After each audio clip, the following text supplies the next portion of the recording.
I want you to put your hands together. There goes to the neighborhood. There goes to the neighborhood. And welcome him to the stage. Big round of applause. There goes to the neighborhood. So, question from Mother of the Dragon here. Could you bring us back to your theory about Howland Reed's father, and will he be in the books? There's so much foreshadowing for it not to happen. How do you see this happening now that the production TV version of Game of Thrones, the shit show, is over? And, there are a lot of other questions about Jaime being a dead-end character, the ending for Dany, Jon, and Tyrion, and then maybe is the hype gonna get us there for the Game of Thrones prequel? And why does Germ refuse to call it a prequel? I don't know. Okay, damn, there was a lot in there. Wait a minute. First was what? Howland Reed's Howland father. Reed. Oh no, Jojen Reed's father. Howland, is that what you meant? I guess, yeah. Yeah, because Howland Reed's father wouldn't. Yeah, he's definitely going to be in the books. Assuming the books ever get done. Yeah, right, yes. He's supposed to be back in the books. That was stated. So we think that we're on to, like I said, I think it'll end the same, but we think that all this is going to be a big role in the books, especially the location. And he did say Howland Reed will be back in the books. There's a reason he was missing all those times. So we did that in our, we got one more to go, obviously, in the podcast, but we made sure to bring him back, and then I think we sent him off in a good way. I do too. So he'll definitely be back. I think essentially the other characters are going to end the same. I don't know why I don't buy this idea that it's going to be so drastically different other than the other details and other characters and how they get there. I think it's wishful thinking. I do too, because it's they bought the story. He told them the ending. They had Winds of Winter. I mean, how long? He's been working on this book for 12 years. He's got it basically. A lot of it was done for a long time, right? In several drafts or whatever it may be. Right now, I think I would just assume he's finishing in it and rearranging and deciding what to cut and what to move over to the next one, things like that. But they've had the notes. So this idea that Dan and Dave just completely went off on their own is ludicrous to me. You know what I'm saying? Otherwise, it's a different story. Mm-hmm. I don't buy that. They got the whole thing by guessing his parentage, and then all of a sudden they decided, yes, they did some things different and whatever because they were beyond it, but they also got some of the big stuff they got from him. He said that a million times in a million interviews. I don't know why people think it's going to be any different. Bran's going to be the king. Danny's dead.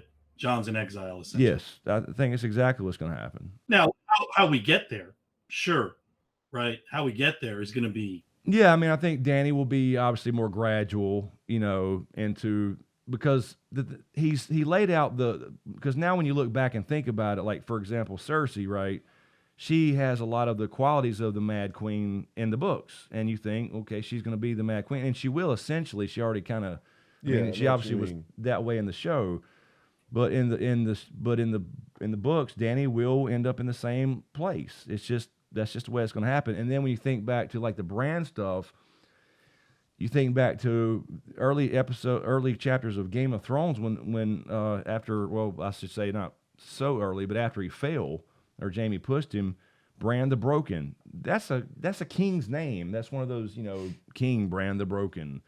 That's all in there early chapters. So I don't understand why people believe it's wishful thinking, like James said, that it's going to be any different, somehow make things better. It will be better in the sense of how it happens, but for me personally, I just don't like that ending from George R. R. Martin. I don't either. Mm-hmm. I just don't like, I like happy endings, and I'm not saying it all has to be sunshine and rainbows. You're going to have death and whatever, and that's what I enjoy about those kind of stories. But come on, man. I mean, to me, I just don't like the ending, and they just made it, and they take the blame, as they should, for the way they did things, because they did things that don't even make sense in his, like I said, Bran will still be the king. Dany goes mad. Jon chooses not to be king, whatever, exile, whatever it may be. But Arya killing the Night King, that's not going to be a thing. You know what I mean? because that was just we're subverting expectations. That's all it was. Jon should definitely be the one to fight and kill the leader of the White Walkers, whatever they end up calling him in the books. It seems that the foreshadowing. Yeah, exactly. Because they don't go retcon shit. Is what I'm saying. That's what they did with the blue eyes and all that kind of stuff. I'm fine with her having a big role. She should have a big role. But even her stuff in the books points to the Isle of Faces and stuff. Like even her Bravos chapters. We talked about that when I did a little addendum to Raised by Wolves. Ended up being part 5, I think, when we had to change shirts. You know, even her symbolism over there. Oh, you'll find the nameless god over there in the center of the aisle. You know, it's just there's too many things pointing toward it. So the location will be important. Not saying it will obviously necessarily end there as far maybe the Night King though, and that's the other thing. Will there be a Night King as far as the books go? Well, there has to be. There has to be a first. And they just took the Night's King name and used it for the leader. So they may not call him that, but there will be a leader of the White Walkers. Well, there has to be a leader of the White Walkers anyway, irrespective of. Exactly. Yeah. There has to be the first guy that was killed and, you know, dragonglass shoved in his chest. So it goes back to what James says. Wishful thinking that it's going to be any different and better. Well, and I think also some of there's some fan service in there for Clegane Bowl. Sure. That doesn't happen in the book. Sure. Because I'd be perfectly happy with the Hound just staying on the Quiet Isle and being the gravedigger. Me too. Fine with that. And the broken redemption arc for Jaime. Yeah, So ridiculous. Ending up back with Cersei. I get going back to her, but not back to her in the sense of, okay, I still want to be with you, fuck Brienne type thing. I still see him killing Cersei in the books and dying in Brienne's arms. Well, because right there, now you're talking about the Valonqar thing that they decided to not do. Exactly.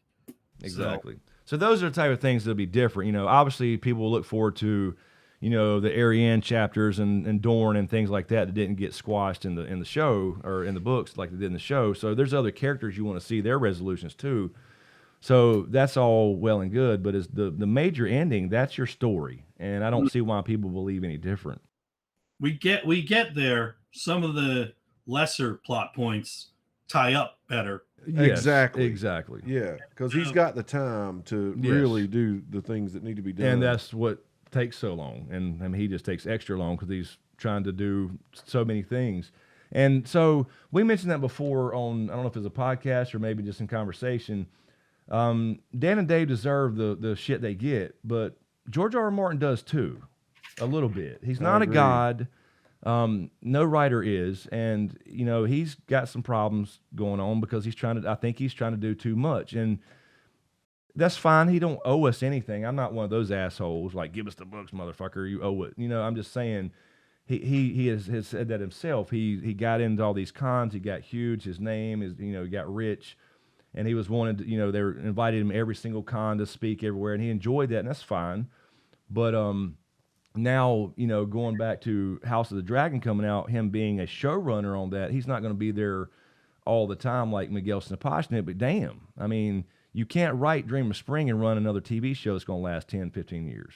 It's not going to happen. So we're not going to get the last book. So there'll always be an argument. There'll always be for anybody that survives, you know what I'm saying? Well, you remember when Game of Thrones ended back in, you know, 2017 or 18, 19, whatever it was, you know, that's the ending. That's going to be the ending now, you know, because, you know, winds will set up some things that'll never be answered. And I just want to say this, that when Chris said, you know, he's not a god, I can't stand that people don't believe that there are, you know, convenient coincidences in the book. Oh, that yeah. They believe that when he put pen to paper or finger to key, that he had every foreshadowing, every rhyming, you know, everything rhyming, everything foreshadowed perfectly. That's because just not if you the listen to case. some people talk, I mean, they think everything is foreshadowed and rhymes with this and that, and I believe there's just a lot of convenient coincidences in that book, and that it works out good in his benefit and makes him seem like the greatest writer who ever walked the earth. I agree. I mean, I think there is a lot of really cool stuff that he does. That he does obviously. intentionally. Sure, but I there's, agree. There's way. I mean, and that's fine. But If you want to every overanalyze paragraph- things, that's fine. You can make an entire career out of it, and that's what people do. And I probably did a lot of that too, and it's fun doing it. But every sentence doesn't mean anything. Everything. Yeah. Some sentences are just sentences. They're just that.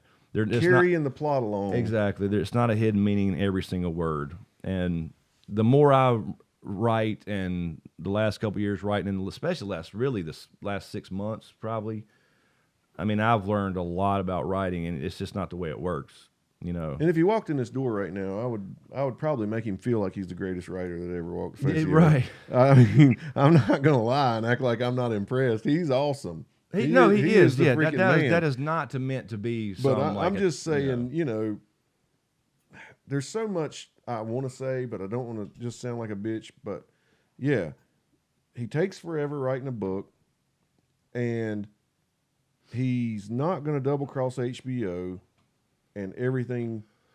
He's not making everything mean something. That's all I'll say about him. Yep. So that's my way of saying I mean, it's going to end the same. Like he's obviously a very, very intelligent dude. He knows history in and out. I'm sure. Yes. Like he can pull stuff off instantly from top of his head.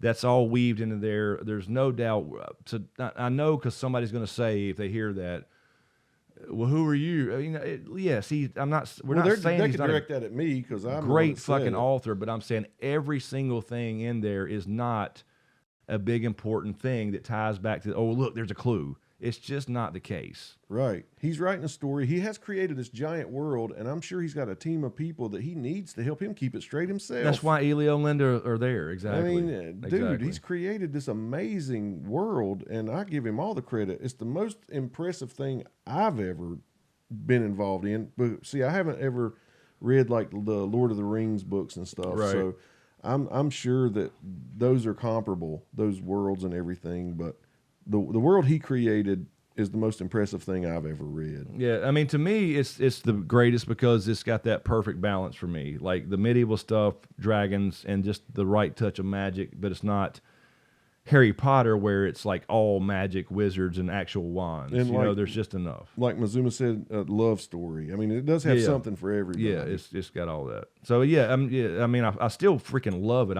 We're just saying, as far as, you know, the over analyzing, and we all do it to an extent, but some people like take it way too far. And the only that's reason I brought fine. it up is because, like, you did say that, you know, he's not a god, and I just believe that there are too many people that are banking on him because he has become almost that figure for them, that they're like, you know, my George R.R. Martin is not going to end his story the way HBO did. Well, no, he sold them his story. That's right. That's the way that's what got me off on that tangent. Yeah, he did.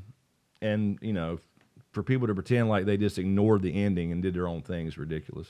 Yeah. They deserve their shit. He deserves his.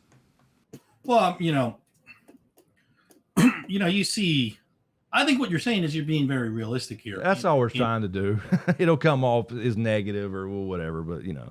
Because I think that, you know, you're at some level given a criticism of, or an assessment of the universe that he's created. And without saying we don't love the universe that he created, you know, we're also kind of saying that there are things that he wrote that were just descriptions of something happening. So someone drinks red wine. There's nothing in the future that's going to tie back to that scene. Okay, yeah, you said it the way I needed to say it. That's right. Exactly. And, you know, it's not like, you know, in some of the other contexts of people who have made a lot of money and become very popular creating these universes. You said Harry Potter. And, you know, there's this weird tendency, which I'm saying you're not doing, but there is this tendency for people to, at some level, then turn on this creator, right? You see people turn on George Lucas, turn on J.K. Rowling. Yeah, right now she's back in hot water again. You know, it's crazy. So it's this weird thing where people, you know, some people, and I'm not saying we're doing it because I think we're doing more of a critical assessment of the actual content of the universe that he's provided. You know, there are people who then just want to tear down their own heroes, and I think that's kind of an unfortunate byproduct of you know, this over analyzing, where everything has to mean something. How could you not have everything mean something? And it's like, And then well, and then you have this new wave of stuff coming in where he's on stage getting interviewed, and they ask him about representation in Game of Thrones, and it's like, why were the Dothraki a certain way? And he's like, we did a casting call in Morocco, and that's who showed up. And then when we did the other parts over in Belfast, we did a casting call, and guess who shows up? People live there. So he starts getting all that, and he's like going, "Are you fucking kidding me right now?" Yeah. Now they're People starting will hold your feet to the fire over everything. everything now. yeah, and I think that's it's rather unfair too when you look at the inhabitants of primarily wintry, cold areas. I mean, you're going to get a certain sort of Demographic. Sure. And then you look at if we have a casting call in Morocco, and it's a great plain area that's known to be temperate and or desert like in some areas. Again, I wouldn't expect to see a casting call of Tormund Giantsbane and a bunch of dude and Irish dudes show up for being these Dothraki riders crossing the Exactly. cross the desert, et cetera, et cetera. Exactly. And I want to say, to your point about people turning on people like that, to me it reminds me of like when you're in high school or whatever, and there's a kid who starts wearing the Metallica shirt. He's the first person who's the fan of Metallica, right?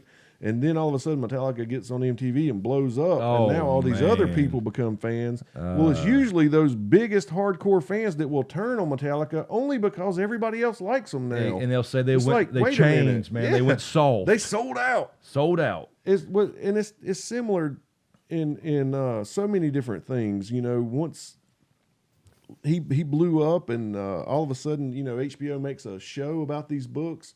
It's those first hardcore fans who have the most, venom about it. Like, they don't like it. They like it to be their little precious little secret kind of thing. And then you got the book snobs and that type of thing. And there are a lot of those. I mean, it's like you can never be as good as the books. Well, of course not. Of course not. But it's a different medium. I mean, you take a whole page on, George R. R. Martin, take a whole fucking page and pick any book and describe a meal because he's that detailed, but it takes exactly 1.5 seconds on screen to see that table setting. Yeah. I mean, come on. That's right. I mean, it's the medium. So, and look, this is all coming from a place because I love it. If I love something, I can criticize, and I'm allowed to do that. We had a lot of people in season 8 say we turned negative. Well, I didn't like it, and I'm not the dude to come on here and go, yeah, it's fucking great. Yeah, I love it. Yeah, because I do love it. That's why I criticize things. So I'm allowed to fucking do that, And that's fine if you don't want to listen to that. But I enjoyed the visual, opinion. Just seeing it, because I had waited so long for season 8 to come out. So seeing it was awesome, but there were just so many kind of moments where you felt like your jaw dropped, and we would turn and look at each other like, did that just really happen? Yes, and a few shouts at the TV and things. Yeah. And then ironically enough, episode 2 was one of the best of the whole thing. All seasons. I agree. I think episode 2, because it was back to the characters, and you had Brienne getting knighted by Jaime and that whole thing, and then they just threw it out the fucking window the next episode. Mm-hmm. Here's what crazy. We do know. We do know that the group of people who made those first seasons were still there. And they could have still put out something that we loved. Yes. But there were just constraints, and there were, some burnout, probably fatigue. All these things, happened that were, I don't know. It was just the perfect ingredients to have a flop season like that, to me. But the players were still there. So I think they gave us what they could and what they thought that we would accept in the 6 episodes. Yep. I mean, they kept cutting it down, and the more you trim, obviously, the less it's going to be. And we had always said, like, people would ask in live streams when they announced the prequels, right, before even season 8 started, and originally that was going to be, the long night, the so-called long night, whatever the name was going to be, before they canceled it and did House of the Dragon. Do you think they'll, not give away the Night King's secret? And I was like, no, they're not running that next show. They're gonna tell the story. There's no way they're not gonna tell who he is and all that important shit that you wanted to know. And then of course you didn't find out shit. Yeah. And it's like, really? And then that thing got canceled anyway. But it's like that wasn't because of another show that they were somehow loyal to, that it wasn't even a part of. It was just dumb. It was just, It was so weird. it just ended up being a fucking random ice demon. So, and like I said, you don't have to answer everything. Leave some things vague for people to discuss. But come on, you set this up from literally the prologue. First chapter of the first book. I mean, they introduce you to the White Walkers. Yup. For that to have terminated in an episode where Arya kills the Night King, and then they go fight the rest of the war, and then you have all this other resolution. It seems like It was all, exactly. He wasn't powerful anymore. There's no more. He just they didn't even do anything. He just stood back, and he had a dragon, for Christ's sake, that he pulled out with a chain. And to me, what you just said is that's the explanation right there to make it not cool. But there are so many people who they're just waiting on you to say it's not cool so they can tell you 20 reasons why. Oh no, that's perfect to kill him first and then go deal with Cersei. Yeah, exactly. No, man, come on. No, you built this up from like we said, literally the prologue of the first book or the first 15 minutes of the opening, episode Absolutely. 1. That's what it was about. It was never about the fucking throne. They made it about the throne. Right. All the things that we said would never happen happened. So. But sorry, I mean we can talk about things we love about it too. I just when you talk about season 8, it's hard not to. Yeah, that was a tough pill to swallow. Yes. Well, the thing is, I would tell you guys as a viewer of this channel, as a guy who was later to the series but not too late. On some levels, a book snob, but on others levels not. There's a dynamic here. There are a couple things going on there where it's like, because you're talking about, the first guy to wear the Metallica shirt, even if Metallica doesn't change, you get this feeling that you got a lot of bandwagon jumpers. So all of a sudden, I'm a long-standing book guy. The movies, the TV series comes out, and now everyone's talking like they've been loving Game of Thrones since day one. Like, how about this? I'll tell you in my personal experience, because I read the first Dune book. It's got to be many, many years ago, and I just prefer not to say the amount of years ago. But I've read the first Dune book. I watched the movie with Kyle MacLachlan. I've read all the subsequent Dune books, including the ones, and this is why I asked that question earlier, including the ones that were then compiled by Herbert's son. And in the Duneverse, there are plenty of people who refuse to accept the last 2 books because there are significant problems with the way that you thought the first books were leading, and there's some slapdash editing and combining, which I think is also a part of what happens in season 8. You had sloppy production values, a soda can or a coffee cup, and then you've got, there's a long time ago, there's this Star Trek movie, The Final Frontier. In the first 10 minutes of the movie are this huge introduction of a character that's supposed to be important because it's a Romulan. I think it was a Romulan. Someone's going to clip me for that, but there's this whole thing of an introduction of someone who's then later you do not see for the rest of the film until the closing sequence when, so that person that they introduced in the first 10 minutes and had like a James Bond type opening montage with and kind of this narrative around it turns out to be just someone who then, I was one of Spock's brothers cultists too. And that to me was the sloppy editing and the sloppy kind of continuity that ends up in season 8. So I think that to say that you guys are only being negative misses the fact that 80 to 90% of the content that doesn't deal with season 8 is extremely positive, and it's what drew. So none of that other stuff was negative.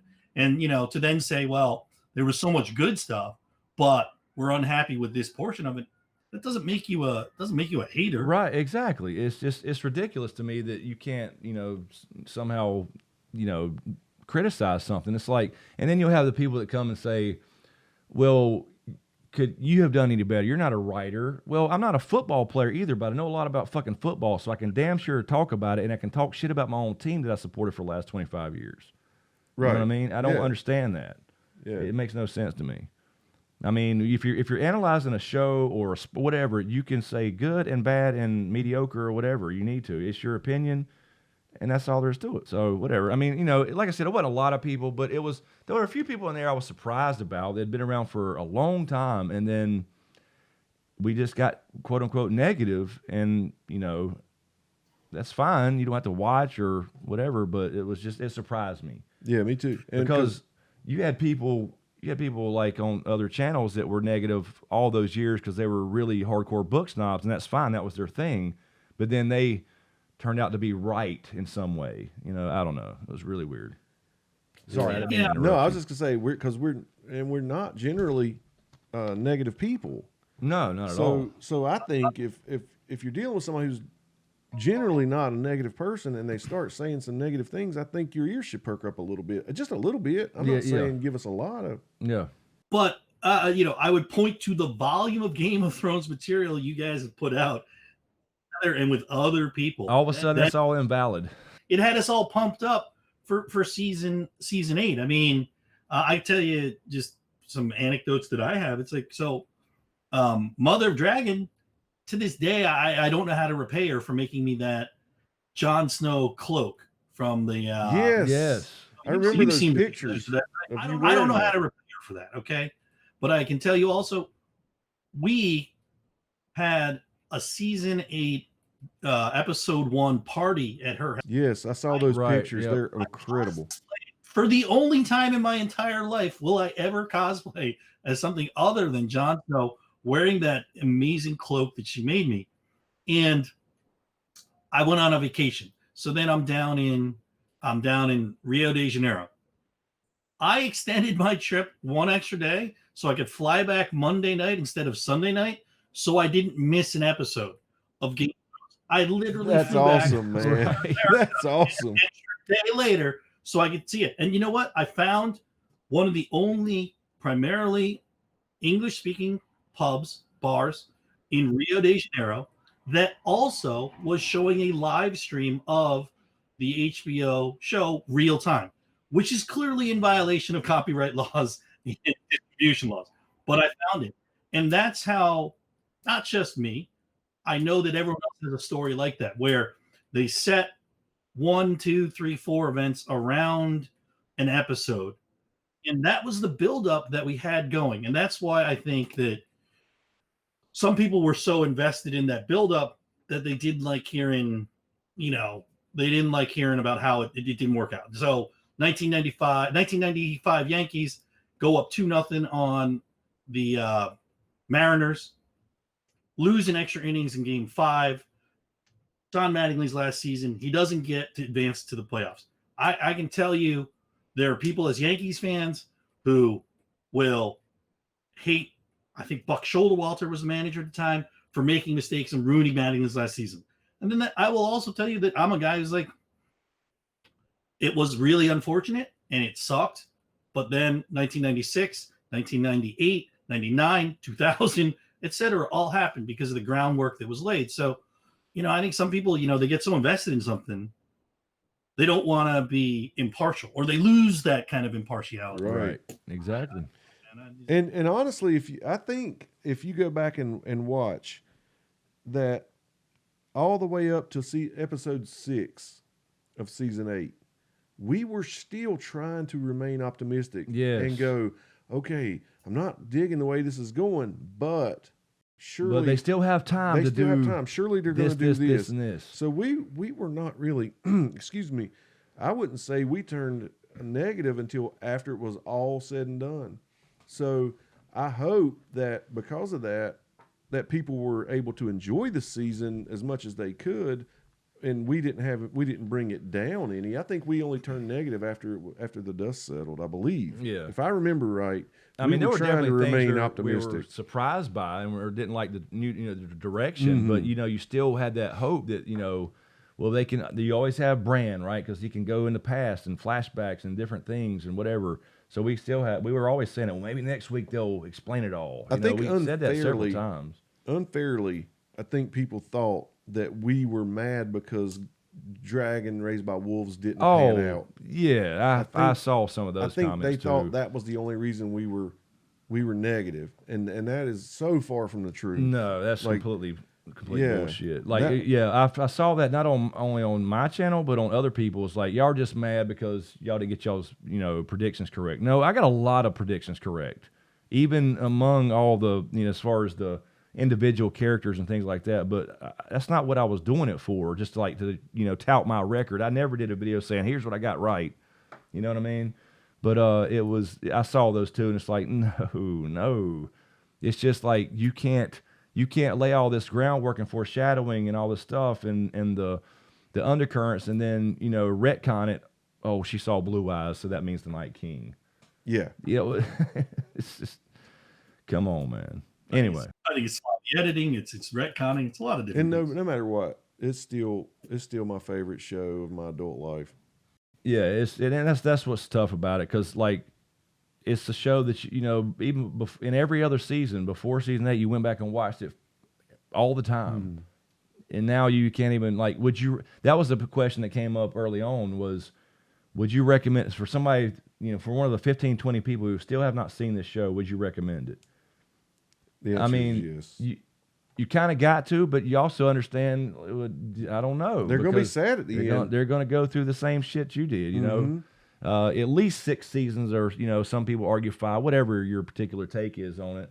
Somewhere in there, yeah. Yeah, of great, the best thing ever, and then all of a sudden it goes to shit, whatever. So it's that's a hard one. Those characters are still near and dear to my heart. Yeah. And I mean, for me, having not read the books prior to the show, those characters have those faces, those actors' faces in my mind, and they're all near and dear to my heart. No one will ever be Tyrion Lannister. Other Absolutely. than I agree. 100%. Like, even having read the books however many times, I mean, that's why I picture that now, even though the description's literally missing a nose and stuff. Yes, I know what you mean. Anyway, I mean, would I change anything? As far as no, because we had a great run, a great community built around this and all that stuff. Would I like to have ended a little better? Yes, absolutely. Because even 2 things, if it would have ended better, like I said, nobody's gonna get their perfect ending. No. But if it had ended better, we could still be talking about it. We could still be talking about theories that are things that wasn't like, you leave a few things kind of vague and you can still theorize. You can still have conversations around it. The other thing was as the season progressed, because we, in season 7, our streams were so huge that we were able to raise money in the last episode for St. Jude, and we had the same plan in season 8. But as the things progressed, it got less and less, and then we raised less money in season 8 in the finale for St. Jude than we did in season 7, which was disappointing.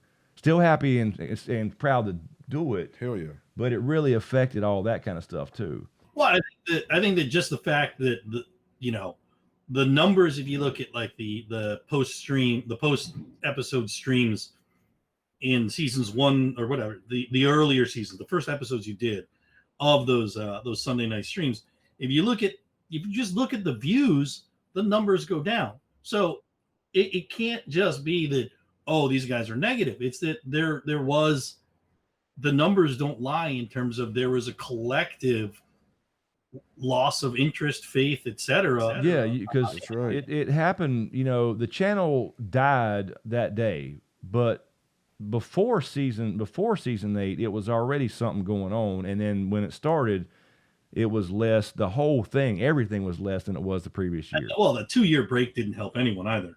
That's to me the biggest thing, right? And then there. you had a lot of other people stream. As far as the streams go, you had a lot of people streaming. But even just the one-off review videos or the preview videos, all that was way down compared to the prior season. So that the sense of if you're gonna take 2 fucking years, like, deliver something magnificent, Right? I mean, yeah. And I think what's that's wrong with saying that? Exactly. I think that's what people expected. I mean, you just saw some of the best television in history for 5-6 years. You know, why expect any different at the end? You know, as much shit as Dan and Dave get, right? I mean, even George R. R. Martin agrees. The first 4, at least, if not 5, were some of the best television in regards to an adaptation from a book in history. Sure. Period. And I think most people agree with that. So how can the same people, you know, well, they don't have source material, but they did. They didn't have it like to go like scene by scene or chapter by chapter, but they had source material. So I don't know. Well, we'll never know, I guess, unless they finally tell all, you know, in some interview or whatever. But they've disappeared. Yeah. Well, I mean, they paid a price for it economically as well. You know, they get Yeah, I saw just recently. I don't remember. I think they agreed to some thing on Netflix or whatever. So they're doing some new thing, some show. I want to say it's like sci-fi, but I'm not 100% sure. there was another kind of recurring theme in the questions, and I think again some people got it a little bit more specifically, but yeah, we're all. I haven't done a rewatch of season 8.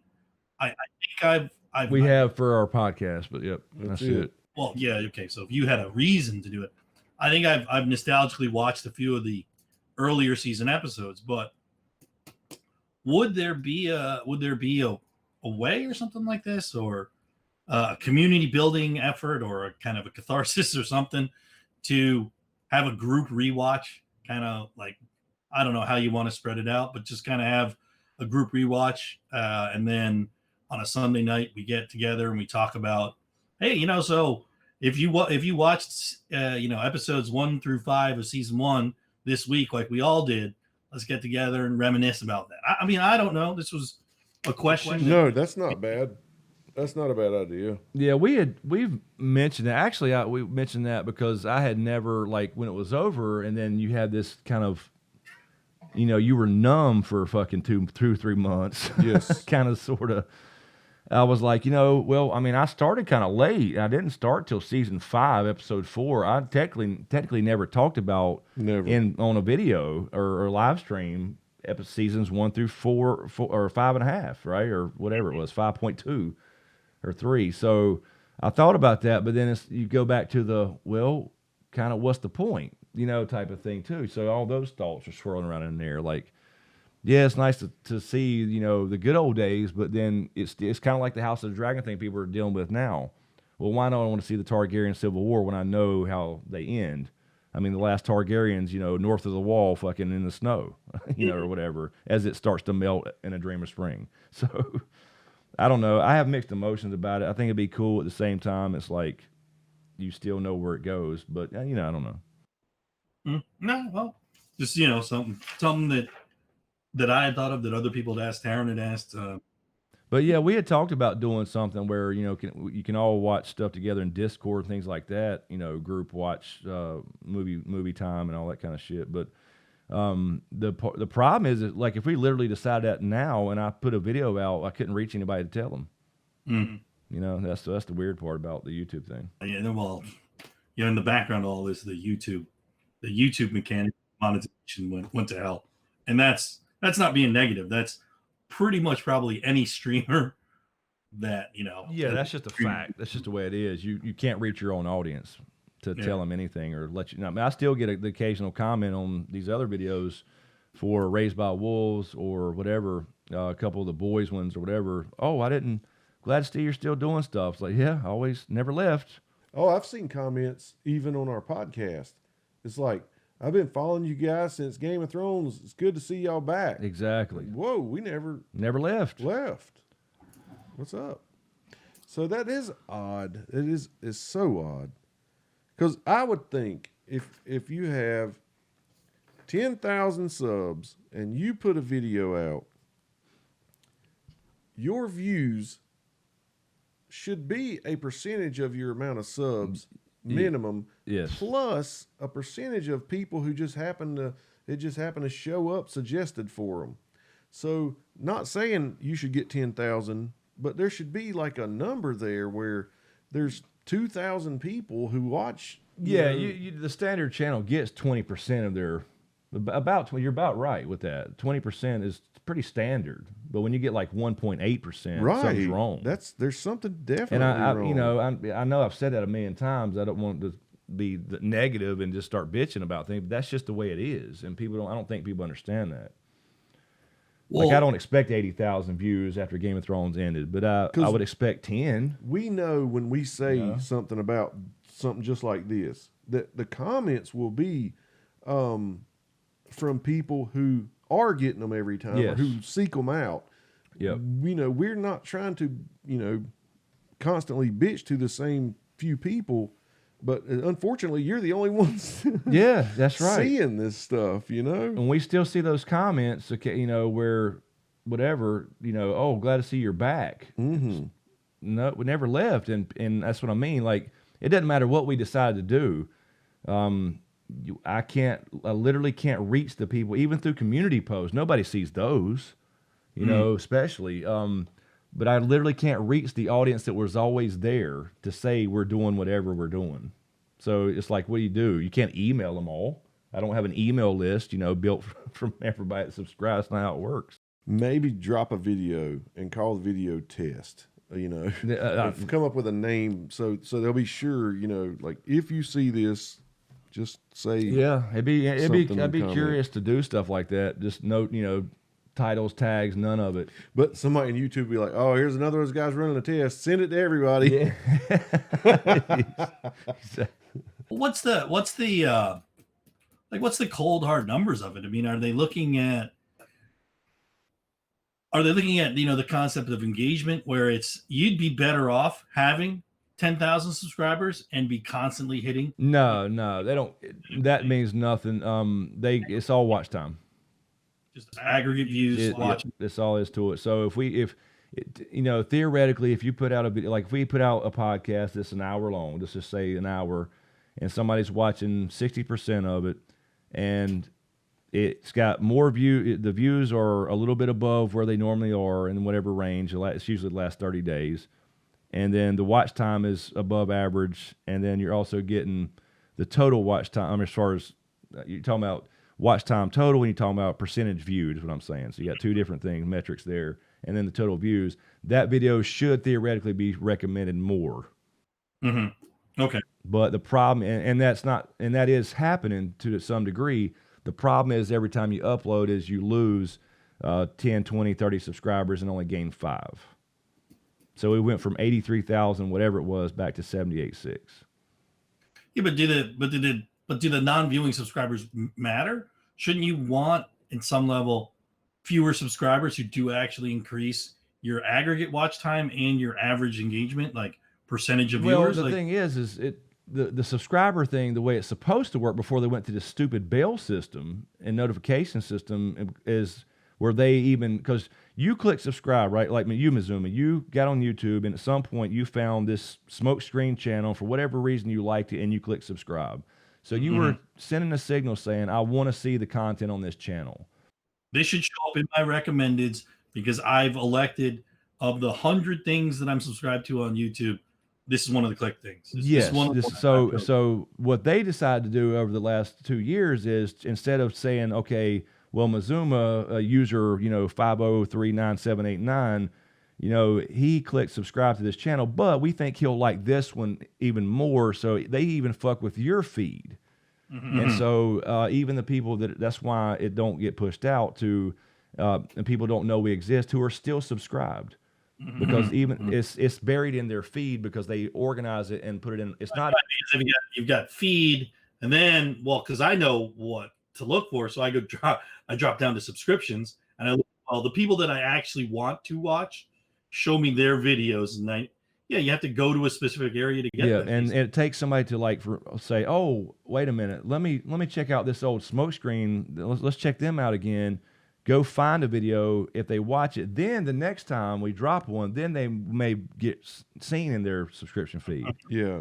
But they have to see a couple first before the algorithm says, oh, they like that. I'm just like Mizuma. I have to hit subscriptions to see your videos.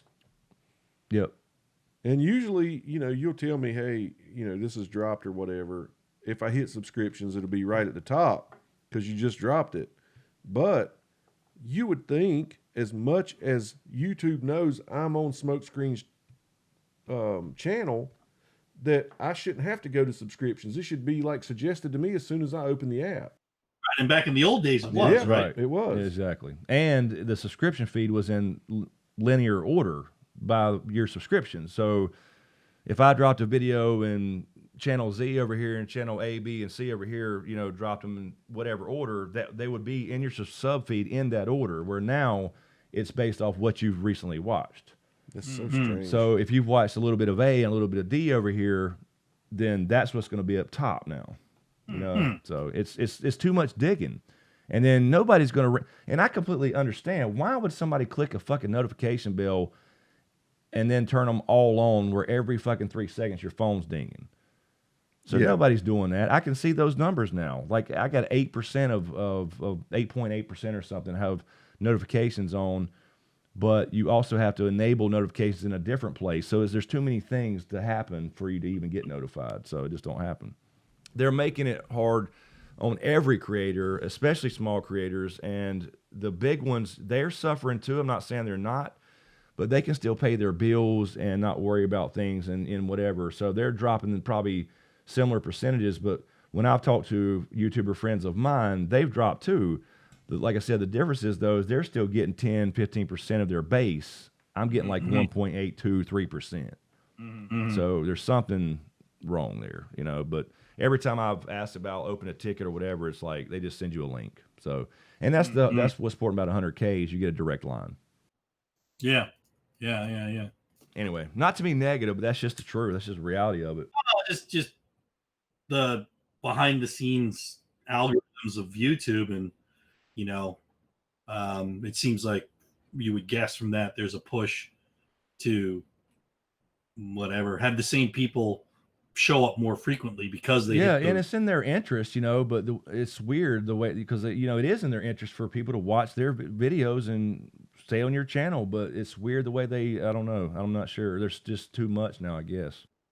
Yeah, you know, and I don't know. Yeah, I mean, I think whatever predictive software they have for showing the highlighted items, it very rarely matches what I actually am on YouTube looking for, you know. I don't know.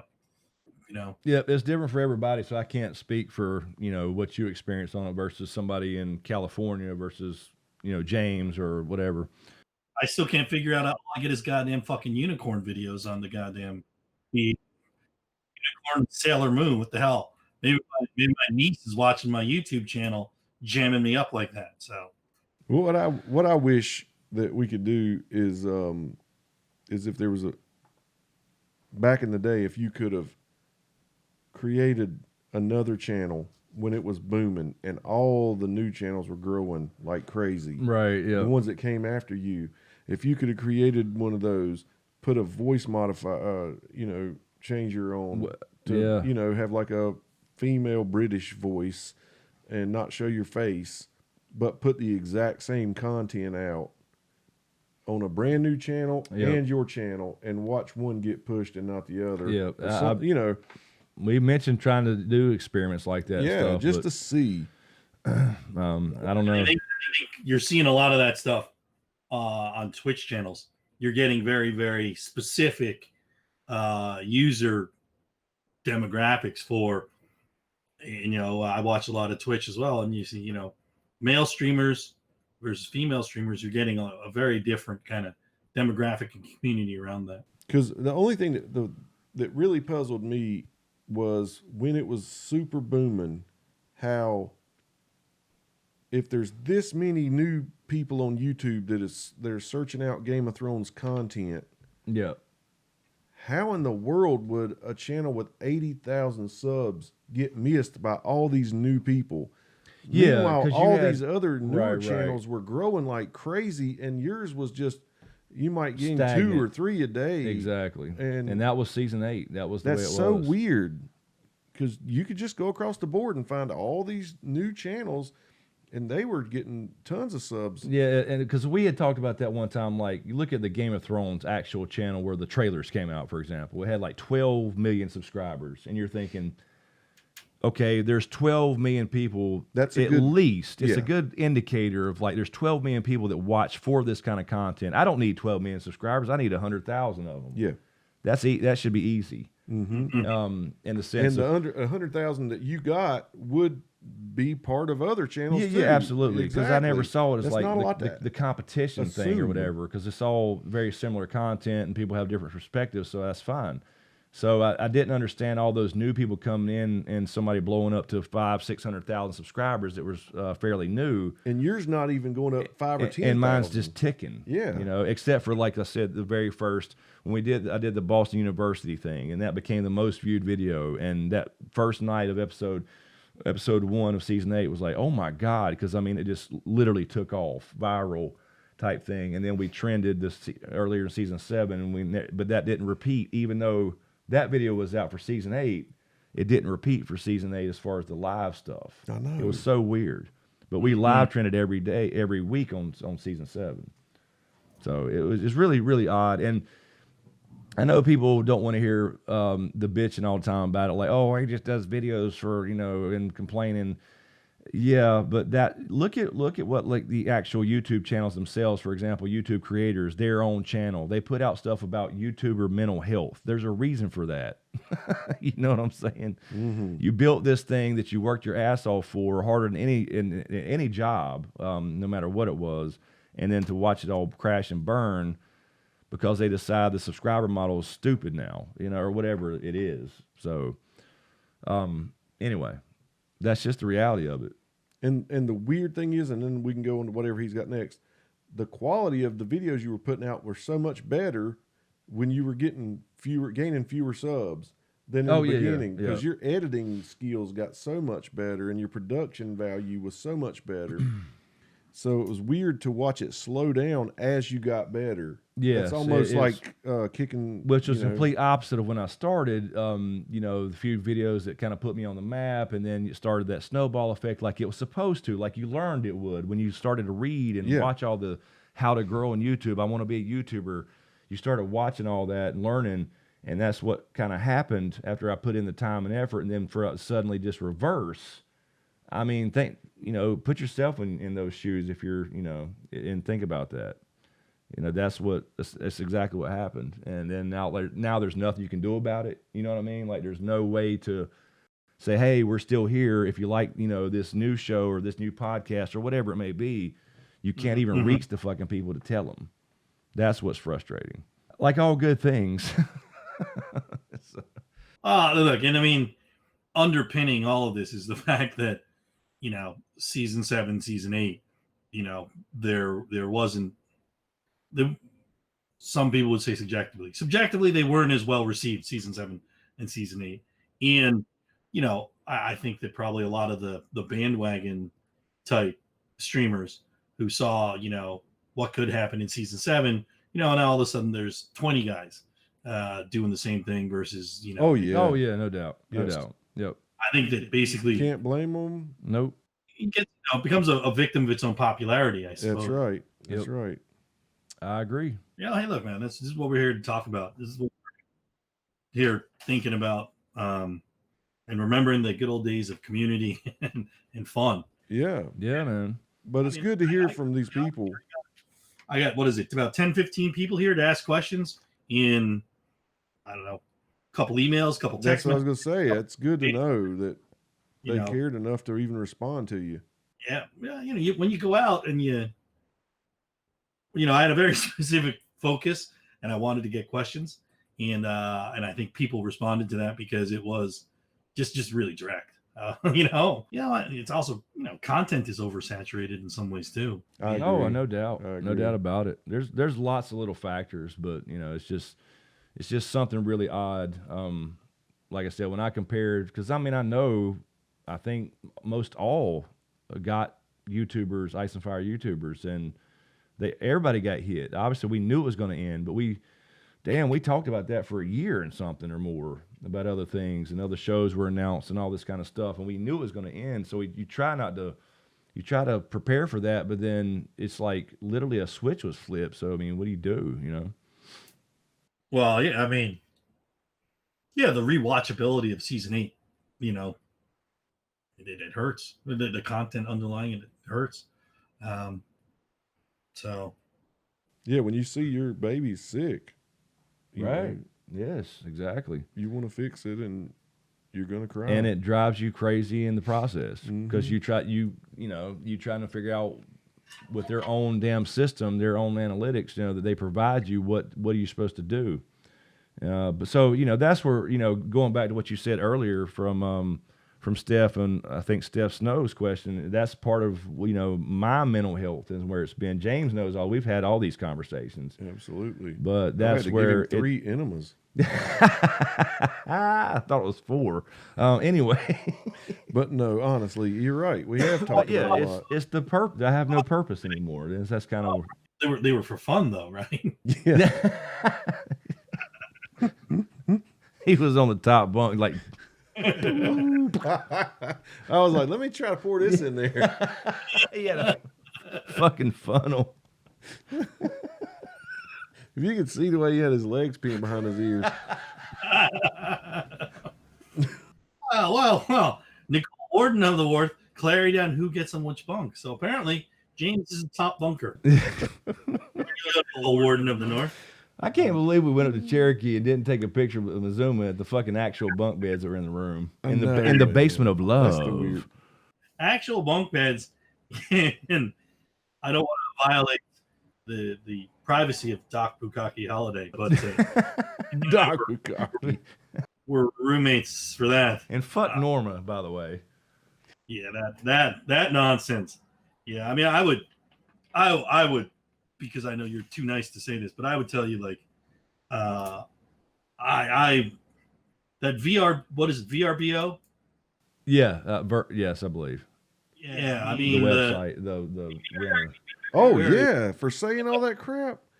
Be very wary of that site for what I would call the hidden fees, and pay attention to that. I mean, I think Airbnb is much more transparent about hidden fees and not getting jammed up. Oh yeah, but that wasn't a hidden fee. That was a bullshit line ass fee. Lie.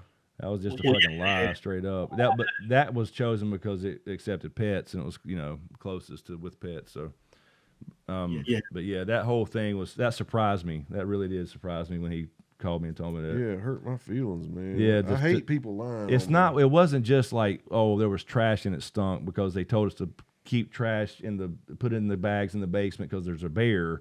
It was. There were bottles and stuff everywhere. Come on, man. That's such a lie. That was just a flat out lie to get $200 more. Yeah, But he didn't even. I told him, I was like, "Hey, man, go leave a negative review," and he would. And he said, "Fuck her." He didn't do it. Yeah.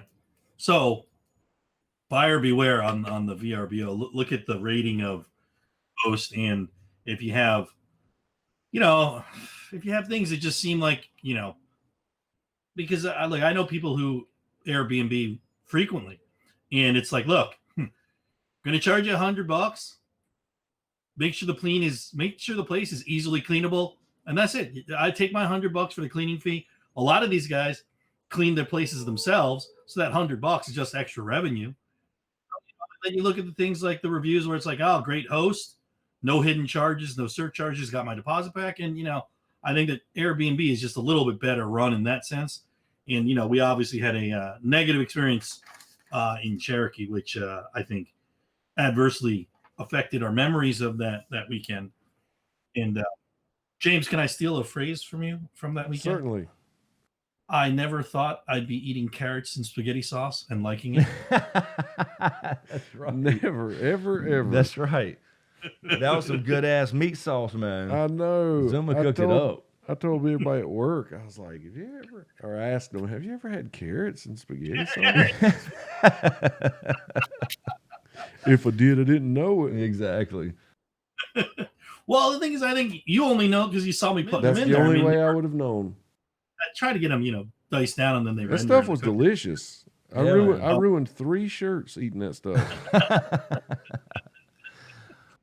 No, I tell you, just in general, the food in general, and credit to Doc Bukaki Holiday, where credit is due. We went and did some good shopping for ingredients, and then Doc was manning the grill, and of course we did the beer the beer spiced brats and then finished them on the grill and all that other stuff. So we ate well. We ate well that weekend. So that was nice. That was nice. Yeah, it was all fine and good till we all left, checked out, got home, and then got a review or got a call or whatever from fucking Norma.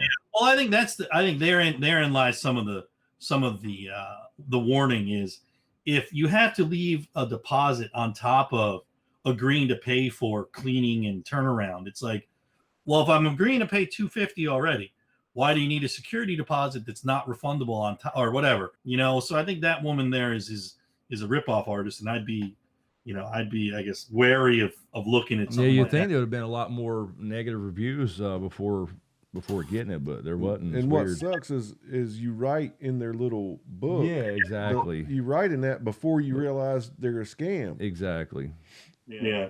So if you would read in there, I wrote pleasant things. Right. So we're talking about other people, and certainly we've seen other channels evolve from YouTube centric to kind of more Twitch activity. You're doing the Twitch stuff as well. Oh, I thought you were about to bait us into talking shit about other YouTube creators. Go ahead. I'm sorry, I didn't mean to interrupt you. Algorithm shit.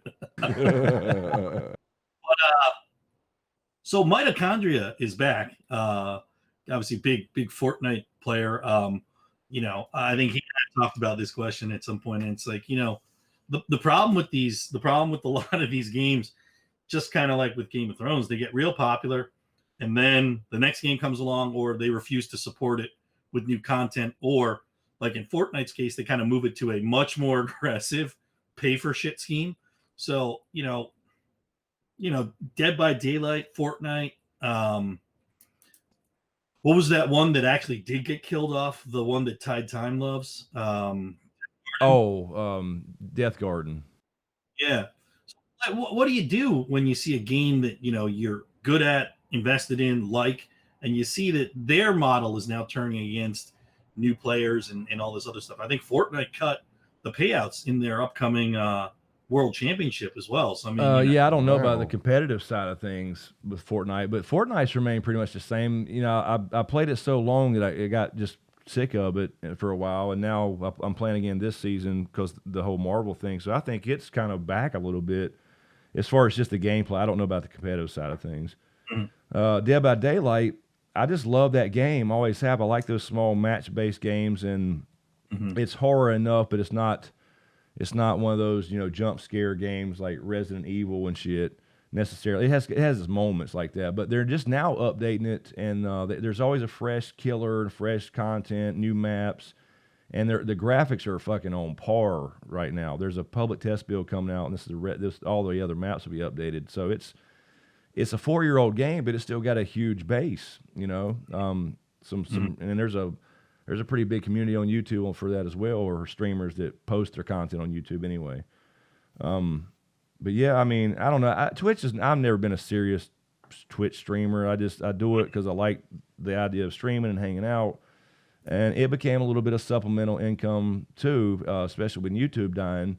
So that picked up a little bit there, but now it's kind of dropped off again too. So, yeah, man, I just enjoy it, but I understand I'm never going to be some hardcore pro Twitch streamer. We did the thing where we tried with the Game of Thrones going over to Twitch because the partner program is 75 average viewers. You got to stream so much and all these different things because affiliate was fairly quick. So we did that, and we had 150 average viewers at one point, and then I made the partner program thing where you finish the little things, the achievements, I guess it's called. And it pops up, says apply now for partner. You've reached the, you made the achievements. So you apply. It says we'll be back with you in 7 days. And so during those 7 days, it should have been fine.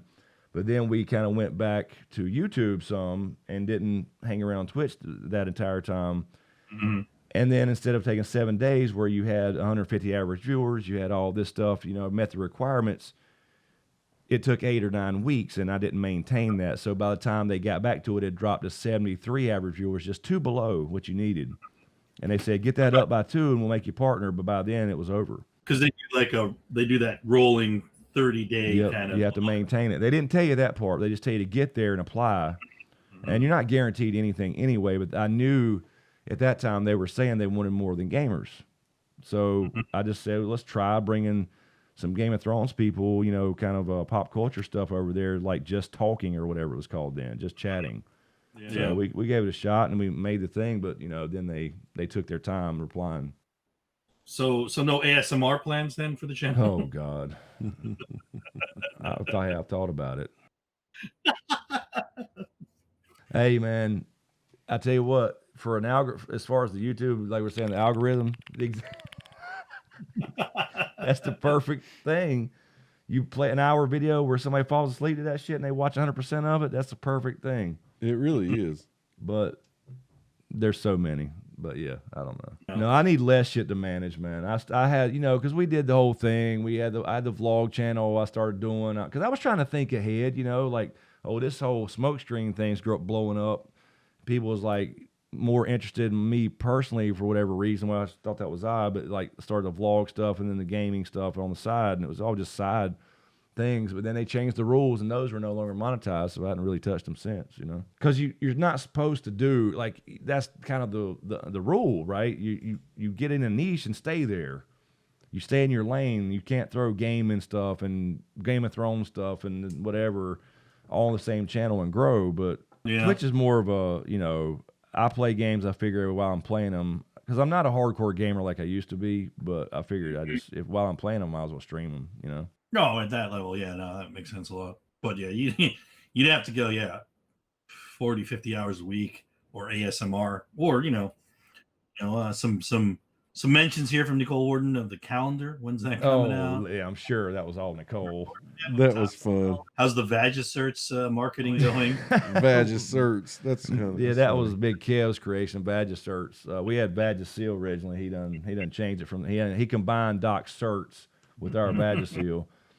Get that mini fresh feeling from basement to ceiling.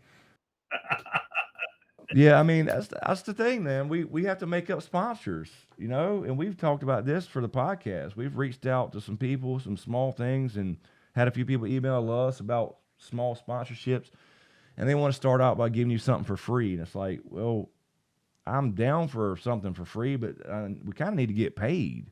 Yeah. And they didn't, you know, then we said, yeah, sure, we'll do it, and they never responded. So that's, you know, it's kind of a joke, like the Sundrop thing. We really tried. Twice. Yeah. But they you know, they don't understand what the hell that YouTube is around here. It's a local drink company. Anyway, this now ran by 7-Up. I guess. Or Dr. Pepper. It could have been cool. They really missed out. I think they missed out too. I do. So you know that Sundrop is an interesting ingredient that I had to margarita mix. And hey, I can see well, that. yeah, it's just orange juice and carbonated water. Right. But yeah, man, I mean, you know, so we're still, that's kind of our discussions too. Like, you know, with the podcast, the idea was just there's no rules, we can do anything we want. But then when it comes to the marketing aspect of this kind of shit, it's supposed to be a niche or a, you know, whatever. So it's hard to do. Like this podcast here, there's no name for this. There's no title. Right. You know, there's for a YouTube video. Questions. How about that? And as far as the calendar goes, COVID has really affected my body. So yeah, that's true. We'll have to wait till this shit dies down, and I can. So we're thinking we're gonna push the semi-nude calendars, 2021 maybe. Yeah, let's shoot for summer 2021. Summer. So you are though still promising to give people 18 month. See, it grew from 12 to 18. Well, I mean, I think that certainly D Brown, who was asking about the calendars, and Fearless Mermaid, who was also asking about the calendars, Right. Would be interested in the full 18 months. Gotcha. You know? Yeah, but see, I thought, there's been a misunderstanding, because remember, we went along with that joke for a while, but we said it was going to be the women of SmokeScreen, remember? Oh, and yeah, we never got pictures, because yeah. I remember Tyrion specifically saying she was down. Yes. So we never got those pictures to start, you know, compiling those months. So there's been some confusion here about what this was supposed to be. Right.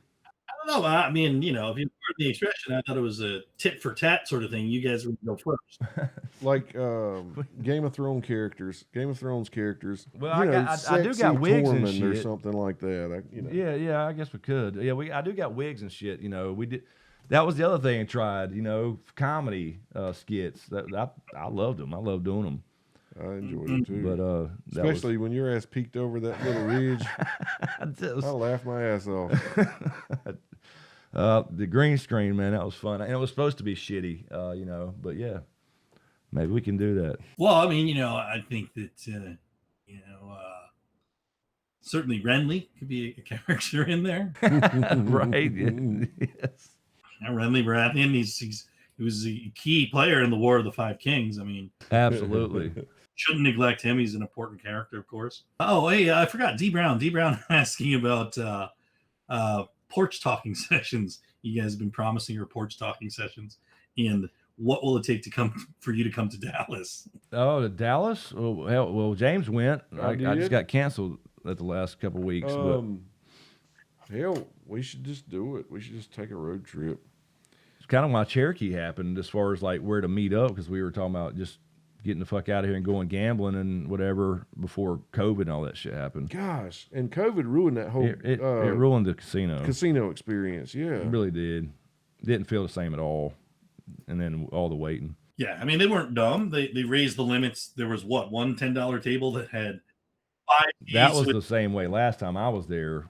One $10 table, rest for 15. Yep.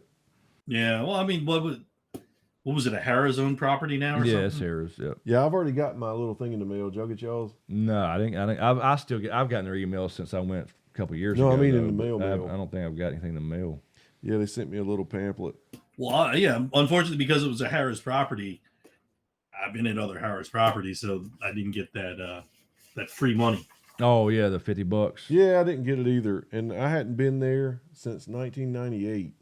Yeah, but the problem is you were in the system, right? Exactly. Yes. You would think, you came once in 98. You haven't been back. Maybe we ought to incentivize you.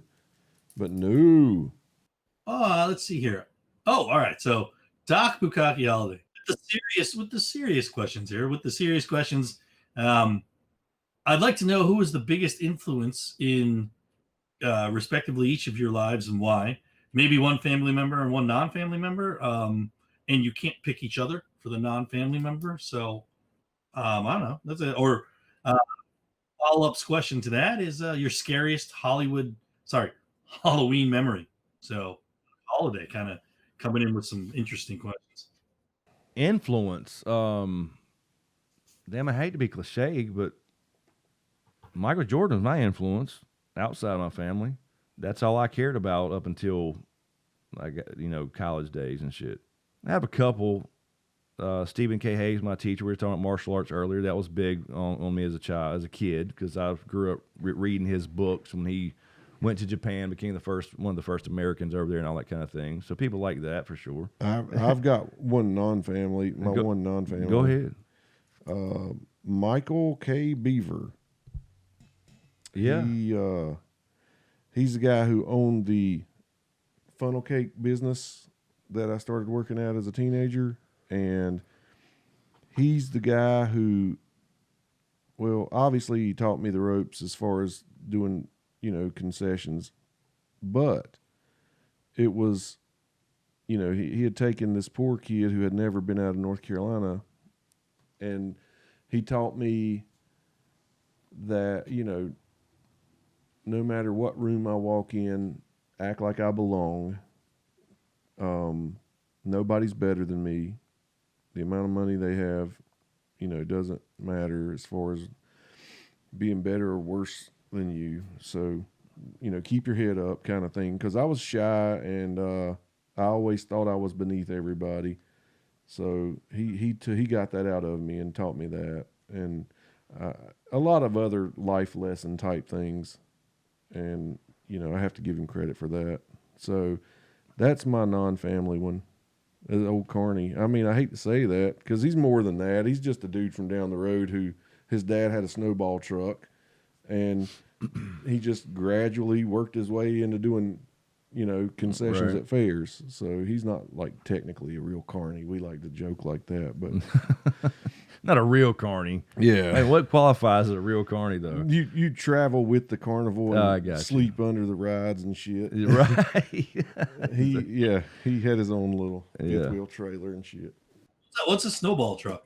Like an ice cream thingy or something? Yeah, that rides around ringing a bell, and then when you do like snow cones and popcorn and candy, cotton candy apples. Nowadays, everything's like prepackaged and frozen hard as a rock. But they used to grind their own ice and pump the flavors on there. You could get Yeah. rainbows, sunsets, things like that.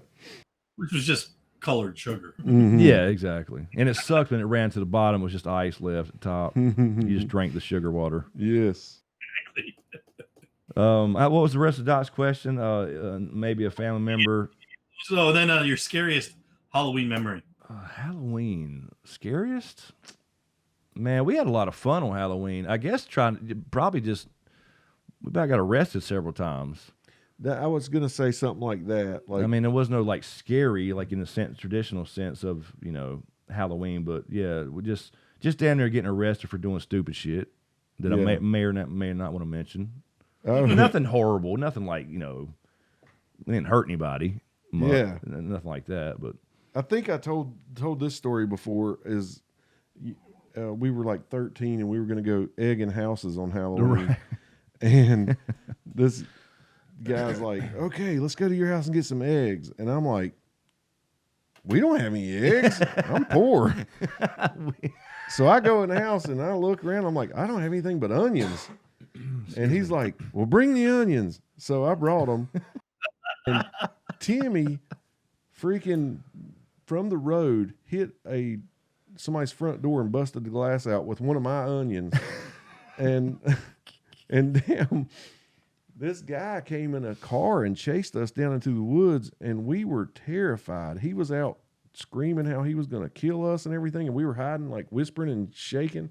So not like he said, not in the traditional sense of like scared of a ghost or anything like that, but yeah, because that was very similar to one of mine was egging cars, and some of them started to turn around. Yeah. And we were in this little square. It was just one little block in my old neighborhood. In my old neighborhood, I'm like going back 2 or 3 neighborhoods here. It's when you realize I'm still a kid. What the fuck am I doing? Exactly. And it was just one, because there were houses and then just a block of woods. And we were in the center of that. We just laid the fuck down on the ground under plants and shit and stayed the fuck still because cops started circling and never fucking left that motherfucker till dark. I know, man. So yeah, that was some stupid shit we did. That was pretty scary. You laid your bike down and hit it under fucking probably some poison oak. Yeah. And lay down on the ground. Like an escaped convict, just not moving, boy. Yep. I mean, you didn't think about dogs or anything back in those days, canines and shit. But yeah, cops started circling that block and looking. So we stayed the fuck still until it got dark. Went home starving. Out there 2 hours or so, 3 hours and shit. Laying there still as fuck.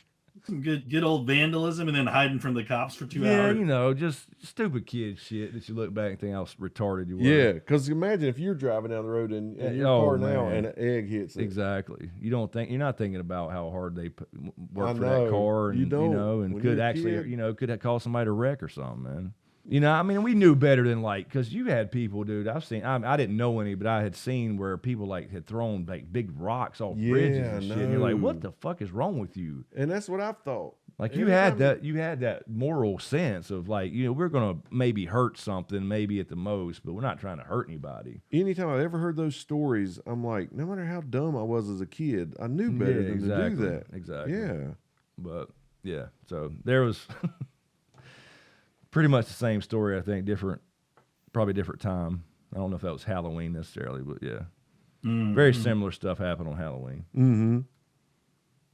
Would you like to know Doc Holliday's scariest Halloween memory? Oh, did he? Yes. He gave me one just because I was asking him about it.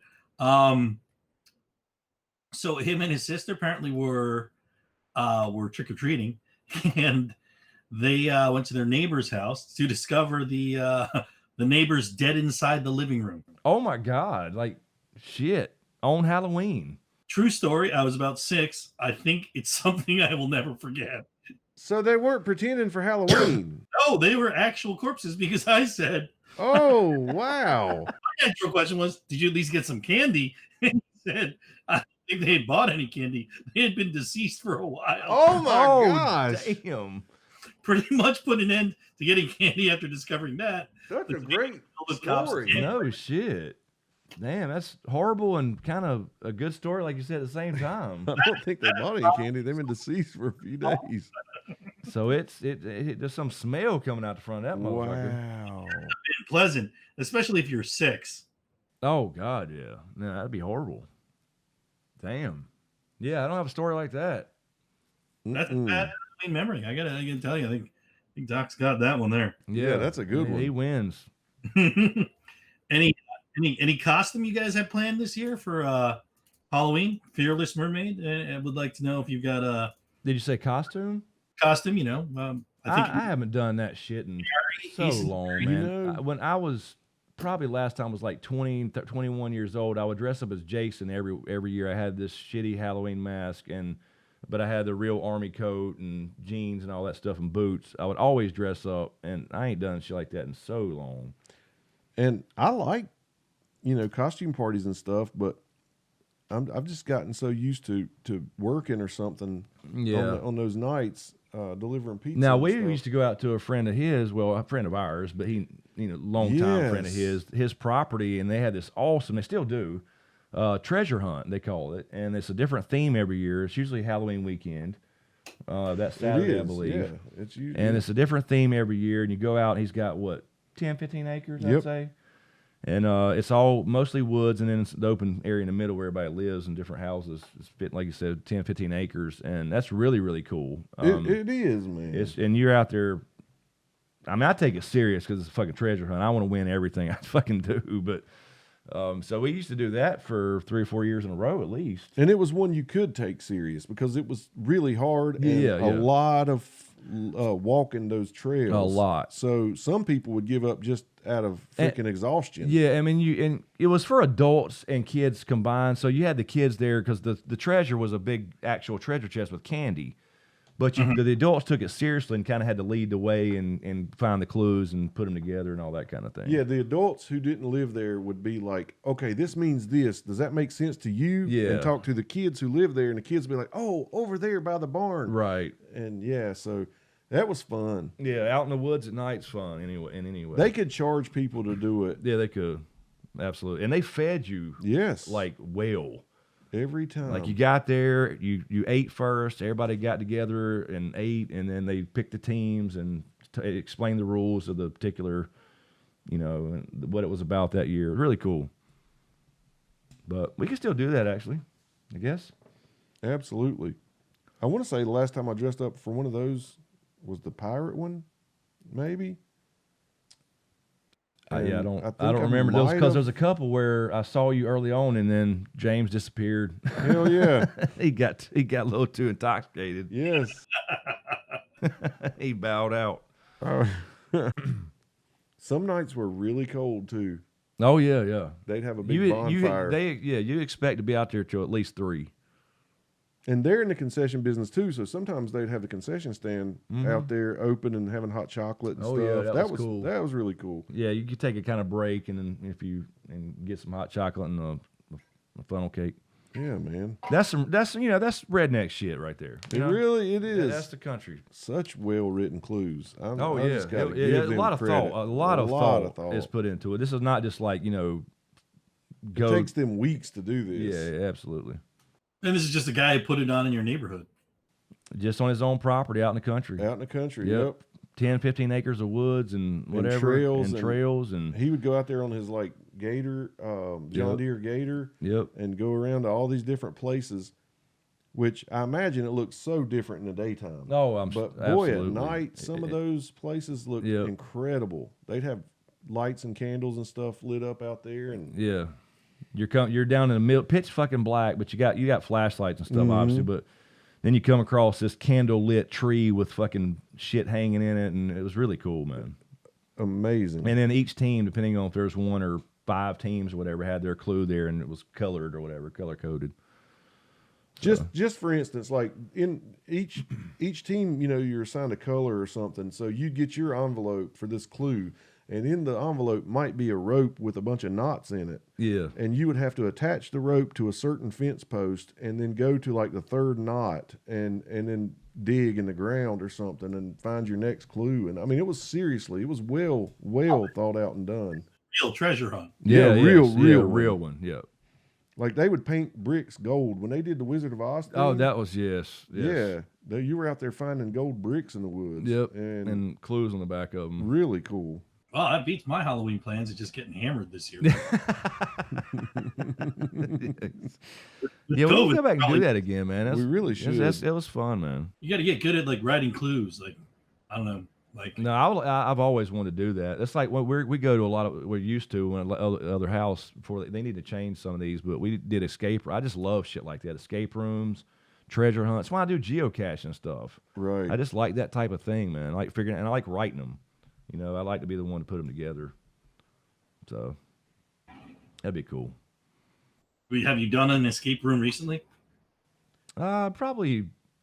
You've been back since I've been back a few times. Yeah. Just, and because I enjoy. I've been to the ones that I've already done, but you it's so long that you don't remember like the codes and stuff. Exactly. But I'll go with people that hadn't been because I just always enjoy doing them. I just think it's cool. I just love the challenge of it. Have you been to one, Mizuma? I've never been to one, so you would love it. Man, I'm telling fun, you, man. you would love it. people here who have not. We understand there's a bunch of puzzles you got to solve to get out of a room. Yeah. Right. What kind of stuff are we talking about? Are we talking about like enter a code on a keypad and the clue to that keypad code is like maybe in a picture in a book. Yeah. Or something or like you're that. grabbing a number from different places for that one lock. So there's lots of locks, actual keys, actual things hidden, codes hidden in things. You got to move. You know, some things are, you know, you got to pull out from the bottom of a thing, but you need a magnet to get it out. There's all kinds of different. Depends on the theme of the room. Periodic tables. Yeah, stuff periodic like tables. You know, having to angle things in a certain way to read a number off of it, like a mirror. There's all kinds of cool things. Depends on, you know, the theme, and then, you know, how smart they are as far as writing them. But not like the movie Saw, where you have to Right. pull it out. But there is one in Las Vegas that is Saw themed in a giant warehouse. Oh, wow. And the actual actor's involved with it. And his voice is there and a whole thing, and it takes I forgot how many. It's like a giant warehouse, and there's big teams of 10 people. Oh, if somebody wanted to treat you for your birthday or something, that would be badass. Because I actually wanted to put together a Saw one where you actually got inside, you know, some fake puzzle, whatever you want to call them, fake traps, I guess you could say, make them look cool. Which is the one where the guy had to saw his foot off to get out of the.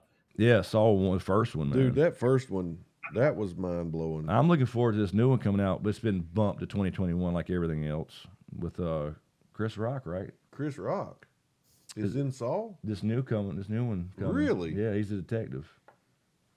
He's producing. Is there a trailer out? Yeah. Oh, I need to watch that. What are your favorites since it's Halloween's come up? I mean, I can tell you a couple of mine, but what are you guys? What are your favorite horror movie, like thriller movies? Like, because like I would say, Silence of the Lambs is a horror movie in ways. It's certainly very scary. Exorcist always scares me to death. Yeah, I wouldn't call it my favorite. It's definitely one to scare the shit out of me. But I just like the classic stuff. I like Freddy's. He's always been my favorite classic villain, and Jason and Myers. But Freddy's story was always cooler to me because it was a whole different element about the sleep thing, and then he was also like a smartass.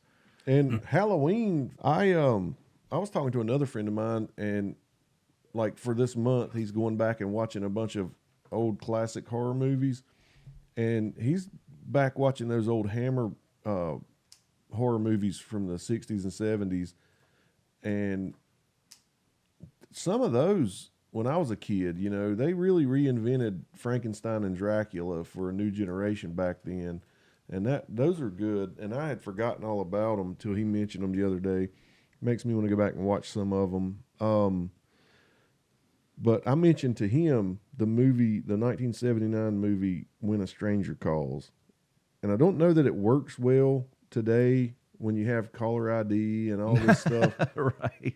People don't even call each other. Exactly. Yeah, but that Exactly, movie it's all when he was text. like, "Have you checked the children?" and kept calling that babysitter over and over again. Yeah. Oh, that just tore me up when I was a kid. If there's a way to do that, Yeah.